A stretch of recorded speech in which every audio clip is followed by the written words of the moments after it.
Salut! Hier à 9h30, les journalistes de France 2 attendaient qu'Albert Duroy vienne présenter sa nouvelle réforme de la rédaction. À la place, ils ont vu arriver Xavier Gouilloux-Beauchamp. Le président de France Télévisions leur a annoncé en quelques mots que leur patron venait de démissionner. Nous reviendrons sur cette nouvelle crise à France 2 dans un instant avec notamment la réaction de Bruno Mazur. Pour ce dernier TV+ de la saison, nous vous proposons également de découvrir l'univers incroyable des talk-shows américains, leurs ingrédients, des larmes, des coups et des insultes. Une enquête de 20 minutes dans laquelle témoignent des victimes de ces débats où règne le sensationnel.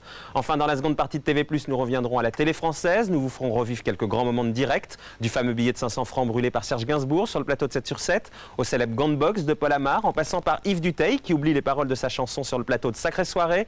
TV+ vous propose donc pour cette dernière sa compile. Mais on commence comme d'habitude par le zapping, avec notamment le malaise d'Alain Gillot-Pétret.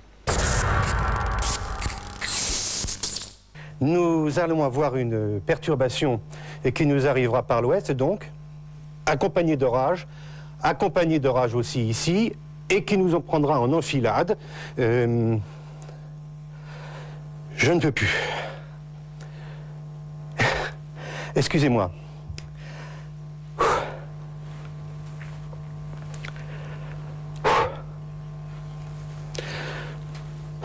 À l'ouest, donc.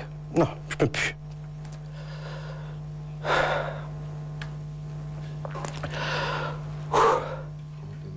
Mesdames et messieurs, bonjour. Permettez-moi tout de suite de faire un petit clin d'œil à l'ami Gillot-Pétret qui nous a fait un petit peu peur. Hier, il a eu un gros coup de fatigue. Il se repose. On regarde comme d'habitude les prévisions météo d'Alain Gillot-Pétret, d'Evelyne Delia, pardon. Beaucoup de nuages pour tout le monde. C'est vrai qu'hier, c'est pas aujourd'hui. Et puis demain, ce sera pas hier. 35.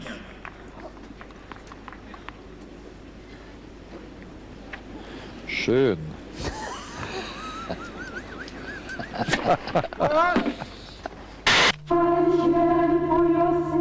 Dans les murs du couvent de Tyburn, en plein cœur de Londres, le quotidien est immuablement rythmé par le temps de la prière, du recueillement et du chant.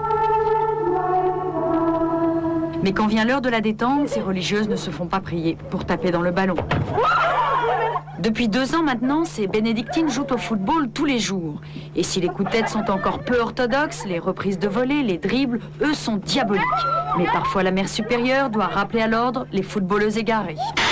Romario sur la touche, cette fan n'arrive pas à y croire, mais elle lui a préparé un lot de consolation. 10 000 fois « Je t'aime » écrit noir sur blanc.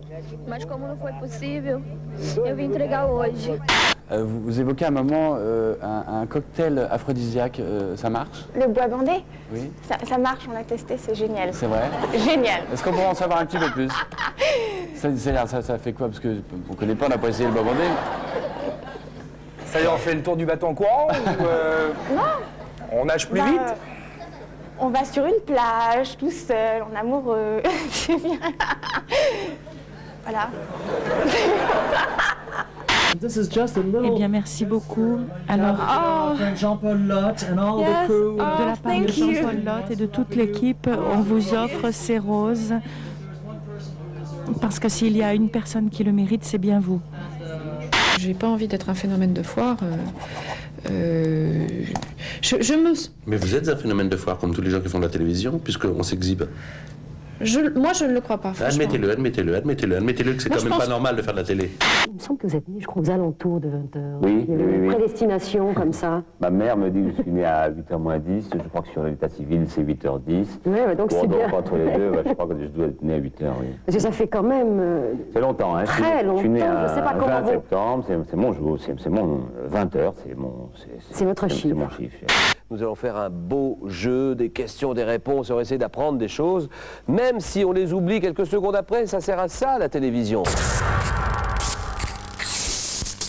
Albert Duroy n'aura donc même pas tenu 1 an à la tête de la rédaction de France 2, nommé le 2 juillet dernier pour relancer l'information sur la chaîne. Ces réformes ont eu donc beaucoup de mal à s'imposer et cette semaine, il a préféré jeter l'éponge. Une année qui n'a pas été de tout repos. Valérie Astruc et Stéphane Blakowski. Hier matin, les journalistes de France 2 s'attendaient à ce qu'Albert Duroy leur présente un nouveau projet de réorganisation de la rédaction. En fait, la réunion a pris un tour un peu inattendu. Albert Duroy n'était pas là et c'est Xavier Gouilloux-Beauchamp, le président, qui est venu faire un communiqué très sec annonçant la démission d'Albert Duroy et démission qu'il n'a pas voulu commenter. La démission du patron de la rédaction de France 2 est intervenue soudainement. Xavier Gouilloux-Beauchamp n'a pas encore désigné de successeur. Pas encore. J'ai d'ailleurs indiqué à la rédaction ce matin que je me réservais une dizaine de jours pour tirer les premières conséquences de la situation créée par la démission de M. Albert Duroy. Quelle raison il vous a donné, M. Duroy, pour sa démission? C'est tout ce que j'ai à dire. Au revoir. Mutisme de la hiérarchie, mutisme aussi des présentateurs. M. Bilalian, une réaction à la démission de M. Aucune. Ni Daniel Bilalian, ni Béatrice Schoenberg ne commenteront le départ du patron de l'info de France 2. La Société des journalistes se contentera d'un communiqué soulignant qu'elle ne souhaitait pas cette démission, la 7e en 10 ans. Il n'y a pas de pérennité dans cette entreprise puisque ça change très souvent. C'est très compliqué de la gérer quand même parce qu'il faudrait un peu plus de temps. Il faudrait des gens qui puissent s'assurer de la pérennité des choses, gérer le personnel, le matériel, avec des objectifs à long terme. Nommé à la tête de la rédaction en juillet 1997, Albert Duroy sera resté à ce poste moins d'1 an. Pourtant, il y a 11 mois, tout avait bien commencé. L'indépendance, le pluralisme, l'impartialité. De grands principes pour une grande réforme, c'est le projet que présente Albert Duroy à ses journalistes en août dernier. Un document de 10 pages visant à créer une identité propre à France 2 en matière d'information. C'est une première, bien accueillie par la rédaction. Albert Duroy y croit vraiment. Une ténacité qui sera à toute épreuve pour d'abord convaincre tout le monde de faire ce que je veux et ensuite imposer à ceux qui n'auront pas été convaincus de le faire quand même. Très rapidement, Albert Duroy va prouver sa détermination.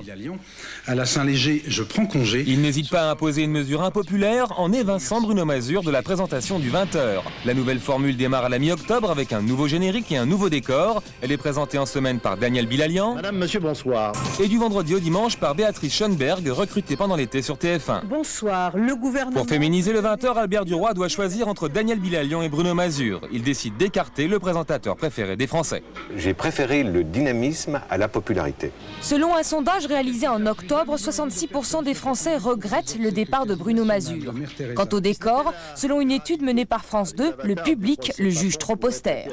Mais pour Albert Duroy, ce qui compte, c'est la nouvelle construction du 20h. 15 minutes d'actualité, 12 minutes de reportages approfondis, 8 minutes sur la culture. Mais cette formule s'avère trop rigide, elle doit être abandonnée. Albert Duroy fait marche arrière. On s'est aperçu effectivement que le cadre fixé au départ, si son esprit était bon, était trop rigide. Le 15 minutes, 12 minutes, 8 minutes, etc. était trop rigide. Et il faut que les 3 éléments constitutifs du journal de 20 heures s'interpénètrent. Et non pas le cas auparavant. Comme c'était partiellement le cas auparavant. Mi-février, la réforme disparaît complètement de l'antenne avec l'abandon du décor noir à 20h, à la place un planisphère bleu. Cette nouvelle marche arrière est le résultat de la baisse d'audience. En un an, le 20h de France 2 a perdu 500 000 téléspectateurs. Quant au 13h, lui aussi, réformé par Albert Duroy, il perd 200 000 téléspectateurs sur la même période. 4 syndicats de journalistes de France 2 avaient déposé un préavis de grève. Les ennuis se poursuivent avec début mars une grève des caméramans de France 2 qui révèle un malaise au sein de la rédaction. Conditions de travail insatisfaisantes, choix éditoriaux contestés, les grévistes reprochent surtout à Albert Duroy d'avoir abandonné sa réforme. On se retrouve à faire une grève pour appliquer la politique qui nous est proposée. C'est paradoxal, ça peut être surprenant, mais c'est ça. Tout ne s'est pas fait aussi vite que certains l'auraient espéré. On a simplement oublié un tout petit détail dans le projet que j'avais présenté, c'est que j'avais dit d'emblée, et je l'ai répété à plusieurs reprises, il faudra 2 ans pour le mettre en place. Et la précipitation, l'impatience, le fait que les choses n'ont pas été assez vite, assez loin, assez bien, font que, voilà, il y en a qui sont dominés maintenant par l'impatience. Madame, monsieur, bonsoir. C'est une... Début mai, la pression de la rédaction s'accentue. Daniel Bilalian devient alors la cible de rumeurs évoquant son retrait de l'antenne. Mais Albert Duroy le maintient dans le fauteuil du 20h et entreprend une nouvelle réforme. Cette fois-ci, il s'agit de réorganiser la rédaction. La nouvelle réforme ne verra jamais le jour. Albert Duroy aura démissionné juste avant de l'annoncer. Son problème, et ça c'est un problème de communication, il n'est pas le premier à l'avoir éprouvé, c'est d'être un peu arrivé en disant vous allez voir, tout va changer. Il ne faut jamais dire ça, il faut faire, et puis après quand les choses évoluent, vous dites après, vous voyez, j'ai réussi à donner un sérieux coup de barre à un navire qui ne savait plus trop où il allait. Ce qui me frappe, c'est d'avoir baissé les bras si vite, quoi. C'est-à-dire quand on change la maquette d'un journal, c'est sûr qu'on désoriente dans un premier temps les lecteurs, mais le pire, c'est de rechanger au bout de 2 semaines, parce que là, les gens sont complètement paumés. Pour Xavier Gouillou-Beauchamp, la démission d'Albert Duroy constitue un handicap dans la perspective d'une éventuelle réélection à la tête de France Télévisions en juin 1999. Albert Duroy était son deuxième patron de l'information sur France 2. Il va devoir en désigner un troisième. Des noms circulent déjà, Paul Naon, Paul Amar ou Pierre-Henri Arnstam. Le choix n'est pas facile et hier après-midi, Xavier Gouillou-Beauchamp poursuivait ses réflexions dans les gradins de Roland-Garros. J'ai fait l'amour avec ma sœur, ma femme est un homme, j'ai envoyé mon fils en prison, je suis enceinte et mon mari me trompe. Voilà quelques-uns des sujets de talk-show de la télé américaine de ces derniers jours. Aux États-Unis, ces émissions de débat ont envahi le petit écran. Toutes ne cherchent pas le scandale, mais celles qui marchent le mieux ont les mêmes ingrédients. Des cris, des insultes et de la bagarre. Laurence Saïm a enquêté aux États-Unis sur l'univers de ces talk-shows. Elle a rencontré les victimes de ces émissions à scandale. Certaines avouent même avoir eu leur vie brisée après leur passage à la télé.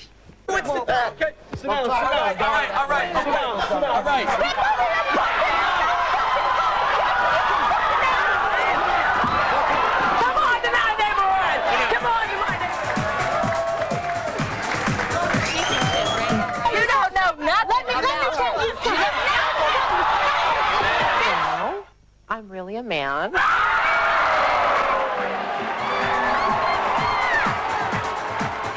You need to stay out of her life, and you need to find your own man.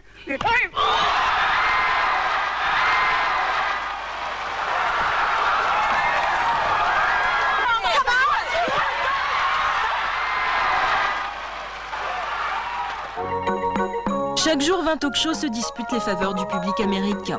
8 millions de fidèles suivent régulièrement ce genre de télévision. Créé dans les années 60, le talk-show est une émission d'1 heure où un animateur en public confesse des citoyens ordinaires. Au nom de l'audience, il faut des cris, des coups, des larmes. La compétition dans l'émotion permet désormais de franchir bien des limites.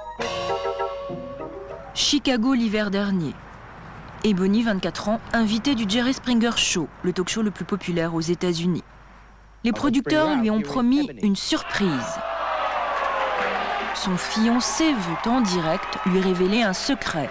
L'équipe de l'émission lui a dit qu'il allait sans doute la demander en mariage, lui annoncer à la télévision quelque chose de terrible.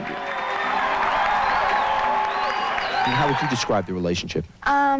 It's had its ups and downs, but in the last 4 months, I'd say we've been doing really well, the best we've ever done.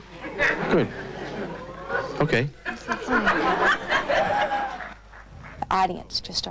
J'étais dégoûtée, tout le monde riait et je me suis tournée vers mon copain, je lui ai demandé qu'est-ce qui est si drôle. Ebony, thank you. I've been having an affair. And I needed to tell you this to come clean because I had to get this off of my chest.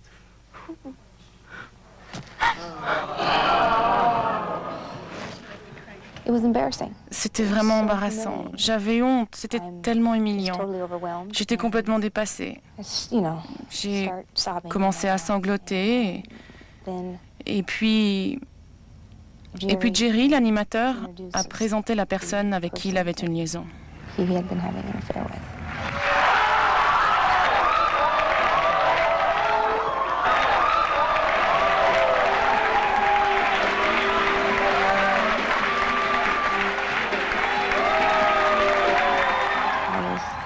Je me suis sentie mal. Ils se sont précipités pour m'apporter de l'eau, m'éventer. La caméra était littéralement collée sur moi à chaque fois que je levais la tête. Ebony est convaincue d'aller jusqu'au bout. Il faut finir l'émission, lui dit-on. Ils m'ont dit, tu peux y retourner, tu peux lui dire ce que tu ressens exactement. Si tu veux lui crier dessus, si tu veux jurer, si tu veux le frapper, vas-y. Fais tout ce que tu penses avoir besoin de faire. The reason why I brought you on the show is because I had to come clean. Why? I just had to come clean.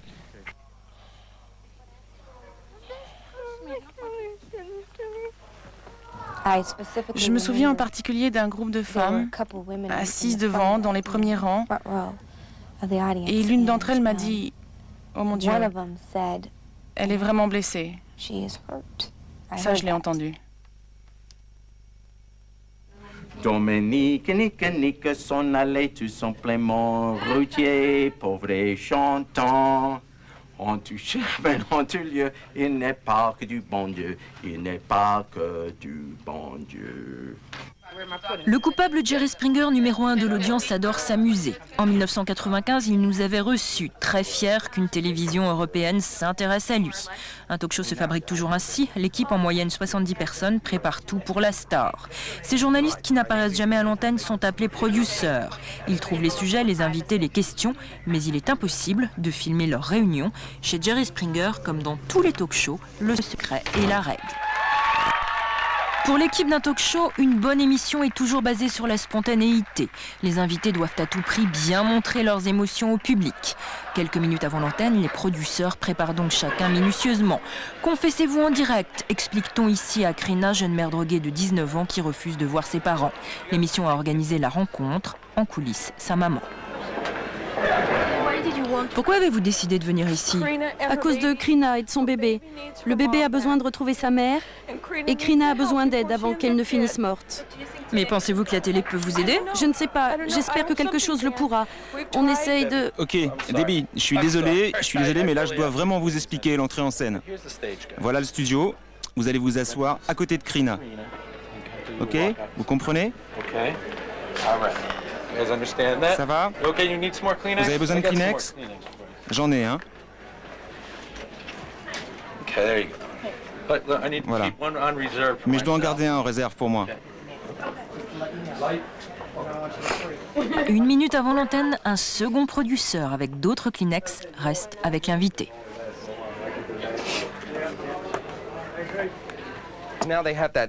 Maintenant, ils ont ce filet de sécurité, presque comme un enfant avec une couverture. Maintenant, ils peuvent pleurer parce qu'ils ont des mouchoirs. Et boum, 9 fois sur 10, quand vous leur donniez des mouchoirs, ils pleuraient. Ils pleuraient à chaudes larmes. Incroyable. Aviez-vous des Kleenex toujours sur vous? Oui, partout, dans les coulisses, partout. Des Kleenex. Vous les sortiez en disant, ce n'est pas grave. Je sais que vous êtes contrarié, voilà des mouchoirs au cas où vous pleuriez. Vouliez-vous que vos invités pleurent? Eh oui, absolument. C'est incroyable de voir quelqu'un pleurer à la télévision. Le résultat est toujours à la hauteur des espérances.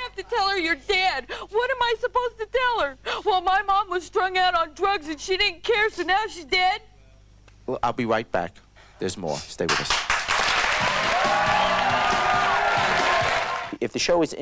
Si l'émission est intéressante, elle fera une bonne audience. Le sujet ne compte pas, c'est la présentation qui compte.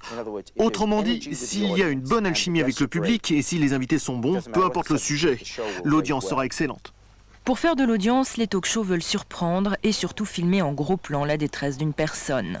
13 mars 1993, Yvonne Porter est invitée à New York par le Montel Williams Show. Aller-retour première classe, tout frais payé par l'émission. L'équipe lui affirme que sa sœur va lui annoncer en direct une nouvelle incroyable. À l'époque des faits, Yvonne pensait se marier. Elle vivait avec le même homme depuis 14 ans. I was doing something to help her. And just what were you doing to help her? I had sex with him to get him off of her back. She's changed her life, and I just feel that she's strong enough, and I also feel that it's time that I get it out. On national TV. Ils ont totalement ruiné ma vie. Ils m'ont fait tout un tas de choses en 20 minutes. C'est horrible. Tout mon univers a basculé à cause d'un moment qu'ils voulaient capturer en direct pour leur émission. J'ai dû me réadapter complètement après le choc que j'ai subi. J'ai dû faire 8 mois de psychothérapie sérieuse et après j'ai dû me battre avec les avocats de l'émission parce qu'ils refusaient de croire que des torts avaient été faits. Quand même, ils ne peuvent pas faire ça à quelqu'un et s'attendre à ce que les gens tiennent le coup sans aucune aide. On ne peut pas choquer les gens complètement et s'attendre à ce qu'ils s'en aillent après avoir été secoués comme ça dans une émission. La guérison m'a pris beaucoup de temps. Vraiment beaucoup de temps. Pour avoir eu sa vie brisée à l'écran, Yvonne a attaqué en justice l'animateur Montel Williams. Elle a gagné 3 millions de francs de dommages et intérêts. Montel Williams a refusé de nous recevoir. Son émission continue sans changement. Il est toujours dans les 5 premiers de l'audience des talk-shows. Cela fait maintenant quelques années, j'ai un peu guéri.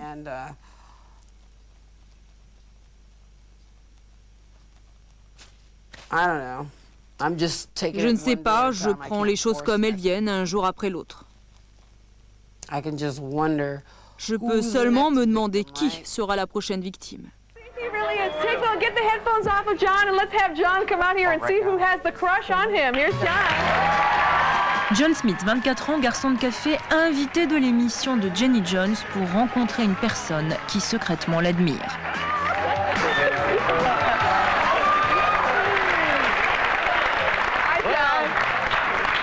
Did you think Donna had the crush on you? Did I? No, we're good friends. Well, guess what? It's Scott that has the crush on you. You lied to me.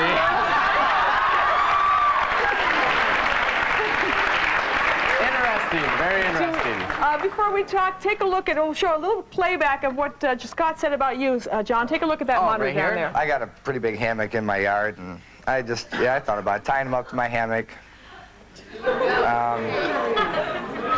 And? Well, it entails like whipped cream and champagne, stuff like that.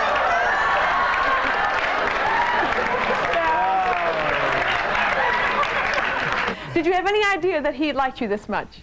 No, I did not. Can you tell us what your status is? Are you involved with anybody, or? No, but I am definitely heterosexual, I guess you could say. Malgré la bonne humeur apparente, cette émission enregistrée ne sera jamais diffusée à la télévision. Et pour cause, le drame s'est joué. John dira plus tard, selon ses termes, s'être senti baisé en direct par la télévision.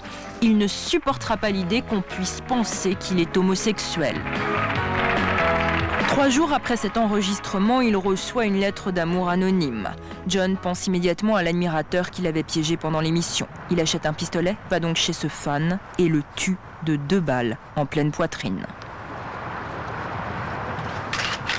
Arrêté, John ne dira rien. Il reconnaît simplement le meurtre. Son procès sera télévisé dans toute l'Amérique. L'émission image par image décortiquée.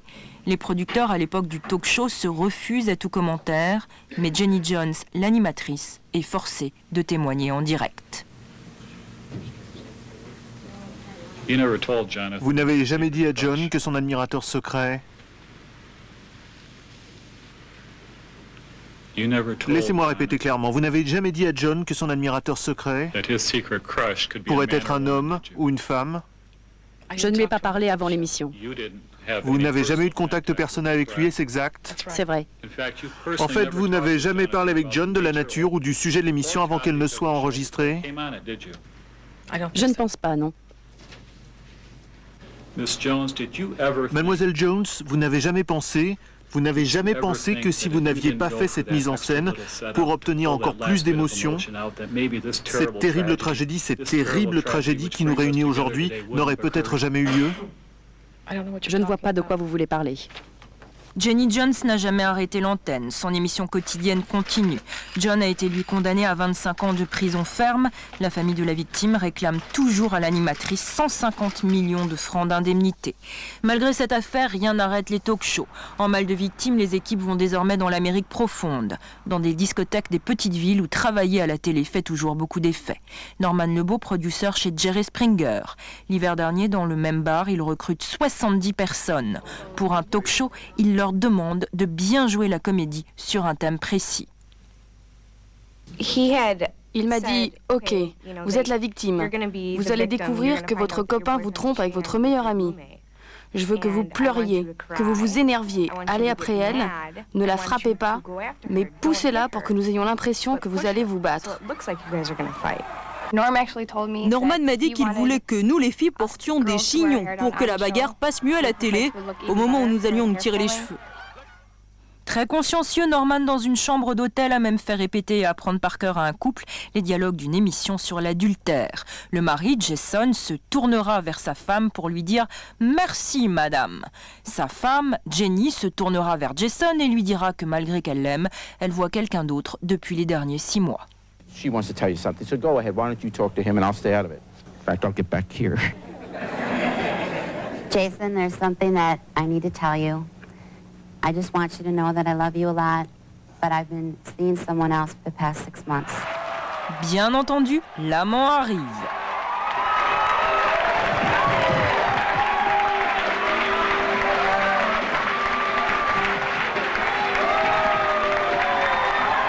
Avez-vous répété le combat? Oui, il m'a dit pousse-le, étrangle-le, retourne-le. Fais tout ce que tu as envie de faire pendant la bagarre. Si tu veux donner un coup de poing, sois sûr que tu vises bien, parce que sinon, si tu manques ton coup, ça aura vraiment l'air truqué. Jerry Springer se défend. Traqué depuis un mois par la presse, il rejette toute la responsabilité sur son équipe. If we find out that they're not, or I find out if any producer, I'll tell you this, if any producer is telling guests what to say, then that producer has to go. That's what I said to the company. I want it all to be truthful. How many times do you want me to say that? I want it all to be truthful. But if they're don't not, you feel responsible that that's why I'm saying this, yes. I want them to tell Do the you truth. feel bad that people lied? Yes, of course I feel. Wouldn't you feel bad if someone lied to you? Very well, but you put it on I feel TV. bad. Right, I feel very bad, and that's why we're going to take steps. Malgré nos demandes, Norman Lebo a refusé de nous recevoir. Il travaille toujours pour Jerry Springer. À Los Angeles, dans la faune de la nuit, ce genre de producteur est connu. En manque de visage fort, ils arpentent les allées du show business et recherchent dans les clubs privés des aspirants à la gloire, comme Tony.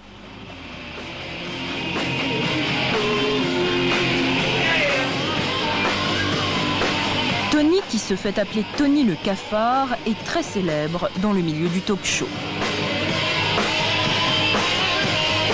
À 28 ans, ce chanteur de hard rock, qui rêve d'être star de rock'n'roll, a déjà fait 6 talk shows.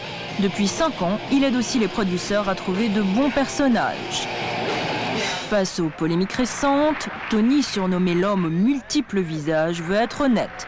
Aujourd'hui justicier, il fait toute la vérité sur le milieu. Ils nous ont donné des drogues pour que nous les consommions devant la caméra, pour que les gens nous prennent en pitié. Vous voyez ce que je veux dire? Ils vous ont demandé de vous droguer? Ouais, ils voulaient que nous soyons aussi drogués que possible. J'ai travaillé avec eux sur d'autres émissions. Je les ai aidés à organiser des shows, nous sommes allés dans les rues, sur Hollywood Boulevard. Nous avons trouvé des jeunes qui voulaient de l'aide, et là, même chose. Qu'est-ce que vous voulez dire par là? Ils ont acheté de la drogue pour ces jeunes, pour qu'ils la consomment devant les caméras. Ils ont acheté de la drogue pour eux. I'm only 13 years old, but I live my life out here in the streets as a prostitute. Sometimes it's scary, but the money is good and that's all that matters.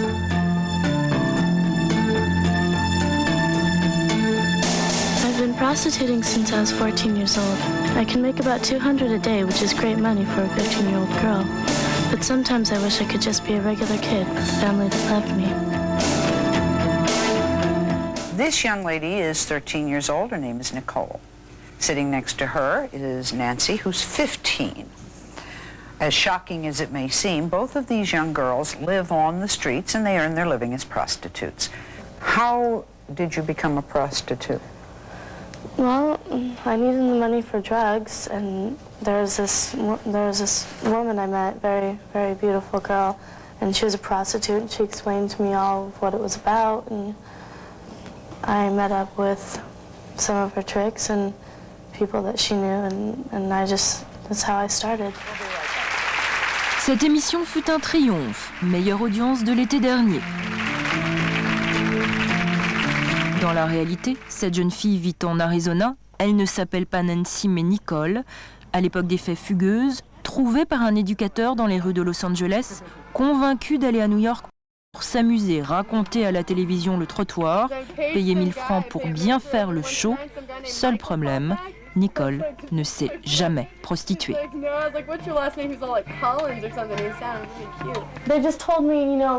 Ils m'ont dit, marche comme ça, prends cet air-là, tiens-toi comme ça, fais ceci, fais cela.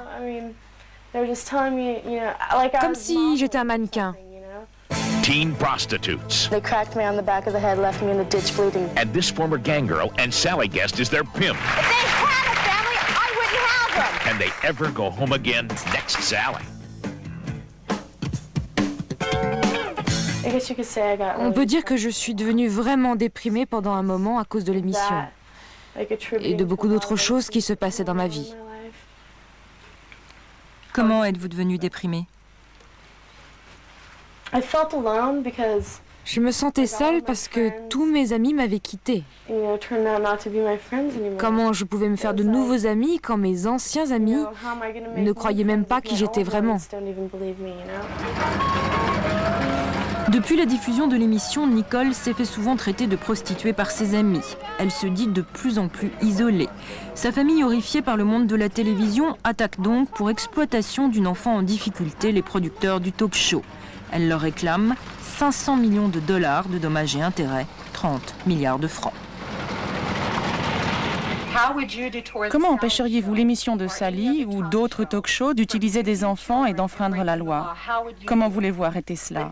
Avec de grosses entreprises, cela leur est complètement égal d'aller en prison pour un jour ou deux, de passer devant un juge et d'entendre « ne refaites pas ça ». Elles n'écoutent pas. Ces sociétés, si elles le peuvent, refont la même chose à la télévision. Alors comment les arrêter? Moi je vous le dis, il faut les blesser là où cela fait mal. C'est-à-dire? C'est-à-dire l'argent. À notre dizaine de demandes d'interviews, de commentaires, de réactions à l'émission, nous avons simplement reçu ce fax. La vedette, Sally Jessy Raphael, due à son emploi du temps surchargé, n'est pas disponible. Merci pour l'intérêt que vous portez à notre émission.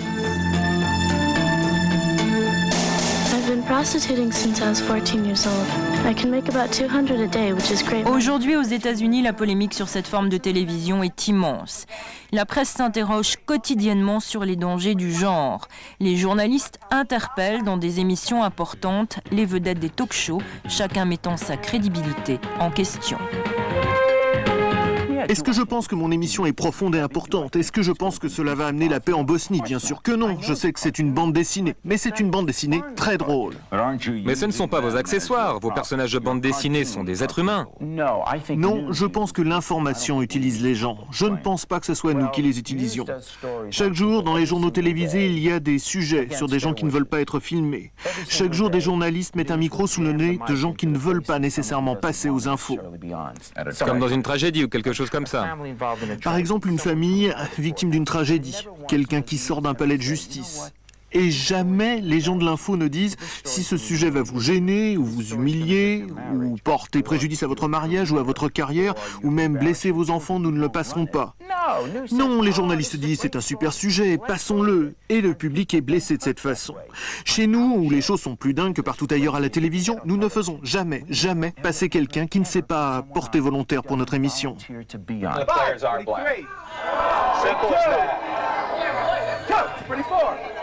Sans complexe avec son équipe et cette éthique, Jerry Springer, numéro 1 de l'audience, se permet tout. Il y a 15 jours, il montait une émission sur la zoophilie. Un homme affirmait avoir une relation passionnée avec son cheval depuis 5 ans, une femme avec son canari. Pour la première fois dans l'histoire de la télévision américaine, un talk-show était censuré. Des hommes politiques demandent à présent l'interdiction de ce genre d'émission. Leur combat est contre l'audience, au nom simplement de la décence.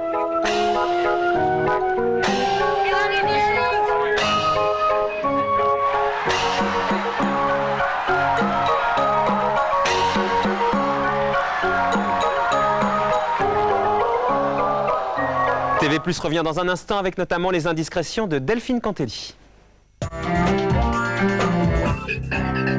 Suite de ce dernier TV+ de la saison avec notamment les dernières indiscrétions de la saison. Delphine Cantelli, bonsoir. Bonsoir. Et vous commencez avec des nouvelles de Laurent Boyer qui était là à votre place la semaine dernière. Il nous confiait que France 3 s'intéressait à lui. En fait, la chaîne aimerait lui confier l'animation du jeu Hollywood Square tous les soirs à 20h. Olivia Adriaco, elle reste sur M6. Chaque semaine, elle va animer une petite rubrique de 7 minutes, des infos sur les voyages, un test pour peut-être passer en 26 minutes à la rentrée à la place d'Haute-Forme. Une rentrée que prépare également TF1. La chaîne prépare une nouvelle émission mensuelle de première partie de soirée sur les paris.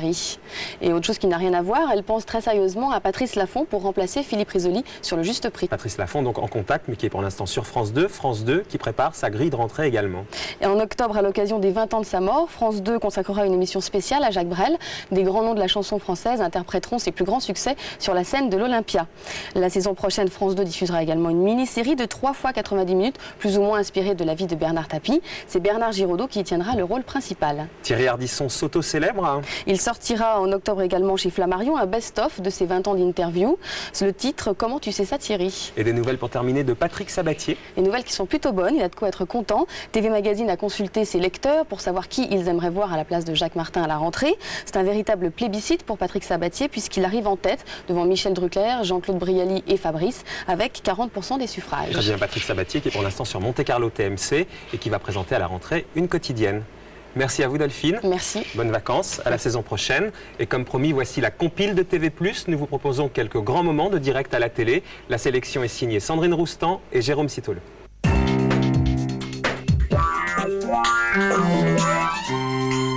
Mais baiser, mais vous savez comment on baise dans un hardcore? On vous dit, tenez-vous, alors voilà le plan, la fille est en levrette, le mec est comme ci, et vous faites tant de... Vous êtes une pute. Oui, bah, oui, ça a à voir avec ça. Vous êtes une pute, c'est tout. Non, parce que c'est pas la même chose. Putain. C'est pas le même métier, non. Oh, écoutez, vous êtes fait C'est baiser. pas le même métier. Baiser par la caméra. Et non, parce que c'est pas des clients que j'avais, moi, c'était des... Mais non, vous êtes dégueulasse. Arrêtez de me faire la morale alors que vous êtes le dégueulasse type. On ne comprend même pas ce que vous dites quand vous parlez. L'ingénieur du son, il râle parce qu'on ne comprend pas ce que vous dites quand vous parlez. Alors merde, vous êtes un vrai dégueulasse, même avec les gens avec qui vous travaillez. Vous venez à une émission, on n'entend même pas ce que vous dites. Vous allez prendre 2 baffes dans la gueule, ça va être vite fait. Ok. Vous êtes une salope et vous êtes une putain. Et vous pourrez tenir même quand les chiffres de l'audit dont on parle sur le déficit de Marseille tiendra. Pourquoi c'est vous, c'est nous. Vous êtes une boîte aux lettres, en fait.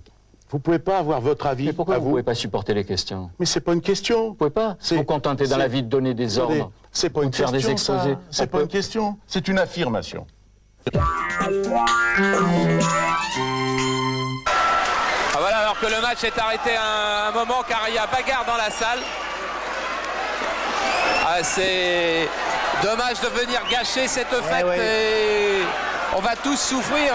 D'ailleurs, si la bagarre se prolonge, vous voyez, bagarre entre 2 clans. Ah, ça va être compliqué, oui. Voilà, alors nous, on a dérouillé un peu, mais c'est sans doute pas fini. Alors on va essayer de s'en sortir, mais c'est pas sûr.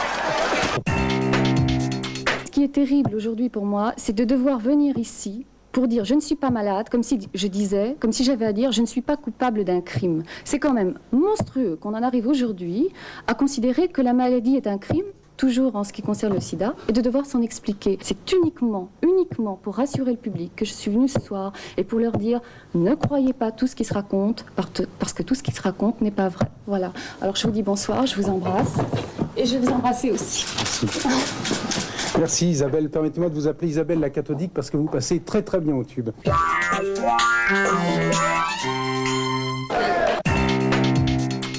Est-ce qu'on est obligé de hurler? On s'entend pas avec ce truc? Est-ce qu'on peut pas couper le bruit?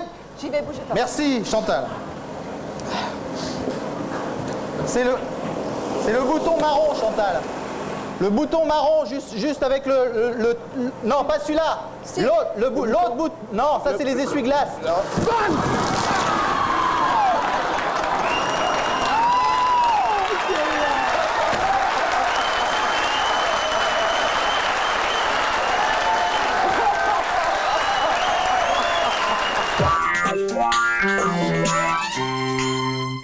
Monsieur Le Pen, franchement, est-ce que vous n'avez pas honte? Non, j'ai pas honte, non. Mais ça ne m'étonne pas. C'est décidément une maladie. Non, je vous pose. Toujours se non, mais placer attendez, sur le terrain de la charité, de la morale. Vous êtes un vendeur de charité professionnel, oui, monsieur Kouchner. Oui, absolument, mais avec notre argent. Non, pas avec le vôtre. Oui, bien sûr que si. Et d'ailleurs, j'ai 4 millions.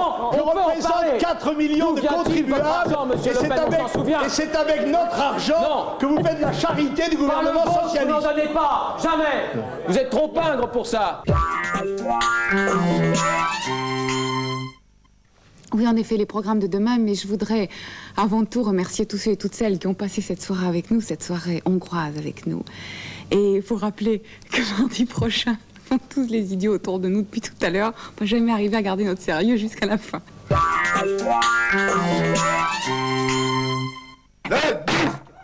Mais qu'une attitude pour te calmer. Voilà, et maintenant, si tu comptes faire l'émission jusqu'au bout avec moi, écoute-moi. Alors j'ai pas dû assez l'écouter. Tu vas rester tranquille et calme.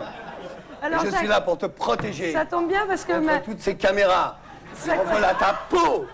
Ça tombe bien contre tous ces téléspectateurs qui te désirent à tort et à travers.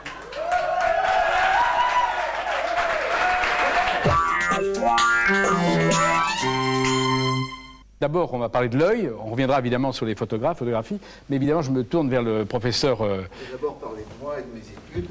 Je suis étudiant. Je viens parler du mouvement étudiant, puisque la télévision n'a pas eu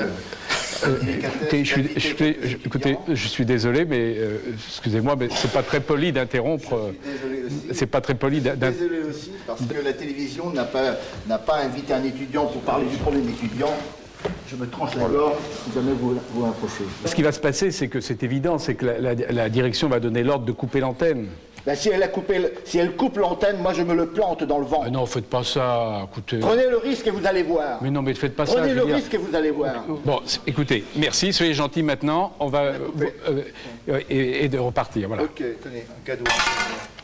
Merci.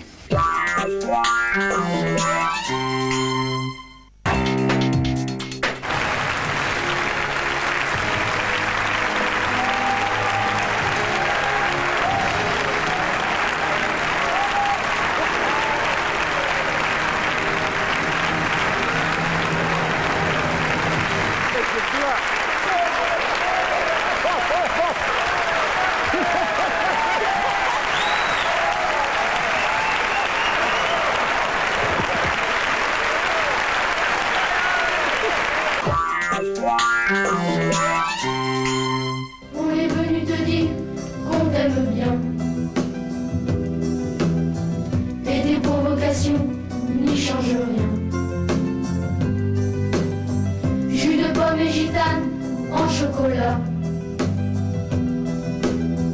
On a appris ces mots rien que pour toi. Faut pas chercher loin la rime à Gainsbourg. Ça ne peut être qu'un mot, mais pour toi, c'est pour toujours.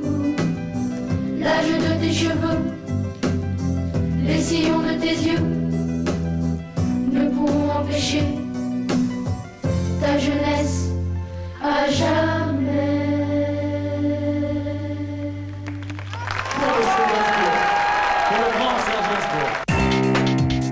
Le rêve que tu as eu il y a... Voici Michel Delpech.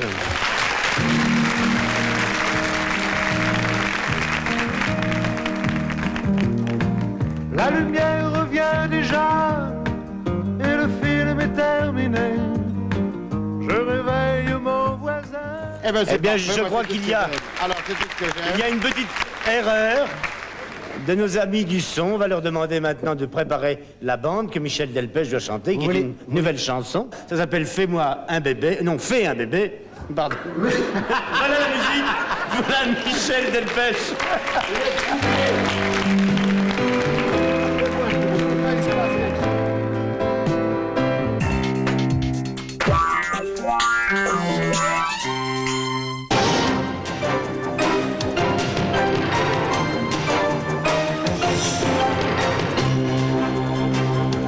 Une journée supplémentaire de détention pour Marcel Fontaine, Jean-Paul Kaufmann, Marcel Carton.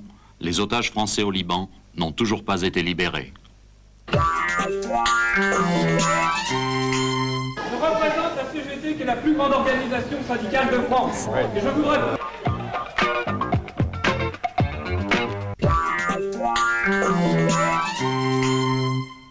Alors, sans plus attendre, je vous propose, Michel Field, d'engager le débat. C'est vous qui étiez à la tête des manifestations de ces jours derniers qui ont été provoquées par les sursis. Alors, monsieur le ministre, je vous pose une question.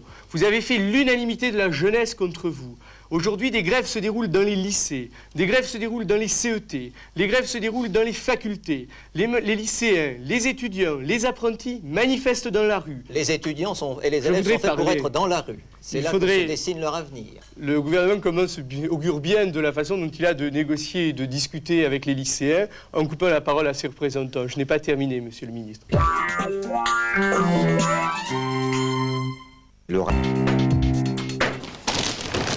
Grâce à la gentillesse de Décathlon, ça coûte rien à la maison France 2.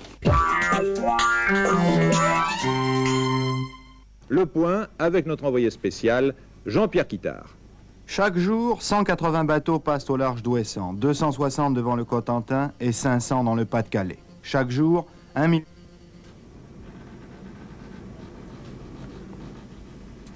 Bien. Un petit problème technique alors. Le Français Patrick Pons sera peut-être pour la première fois dans l'histoire des sports mécaniques, excusez-moi, oui. nous pouvons reprendre le rail. Eh bien, heureusement, car j'étais en train de dérailler. Merci. Alors, nous allons reprendre le rail d'Ouessant, autrement dit, le reportage de Jean-Pierre Quittard sur ce fameux rail d'Ouessant. Oui, ce sont les PTT ou c'est la télévision? Oui, nous sommes à nouveau en panne. C'est amusant. Non, nous ne sommes pas le 1er avril, donc je vais essayer de poursuivre ce journal. Oui. Vous n'avez plus rien du tout. Bien. Alors on met la clé sous la porte, on s'en va, qu'est-ce qu'on fait? Oui. Oui, non, je ne quitte pas. Vous ne quittez pas non plus, hein?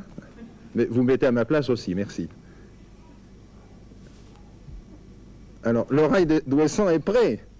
Oui, dites donc, tout ça est bien amusant. Vous êtes exhibitionniste? Alors moi, c'est un cas un peu particulier, c'est de l'exhibitionnisme mondain, à savoir que dans les soirées, dans les restaurants, dans les boîtes, après quelques verres, je finis sans rien. Mais alors, je vais en profiter ce soir parce que j'ai quand même 3 millions ou un peu plus de... plus que ça, vous êtes gentil. Plus que ça. Je vous remercie. Vous êtes gentil avec vous-même. J'ai un peu plus de 3 millions de téléspectateurs. Non, mais vous êtes gentil si vous voulez faire une cochonnerie. Ah, non, mais je vous assure, c'est trop tard.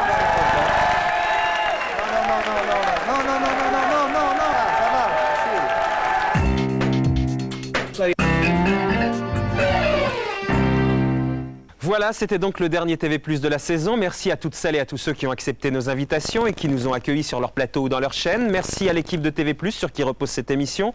Rendez-vous le 5 septembre prochain. Bonne Coupe du Monde et bonnes vacances.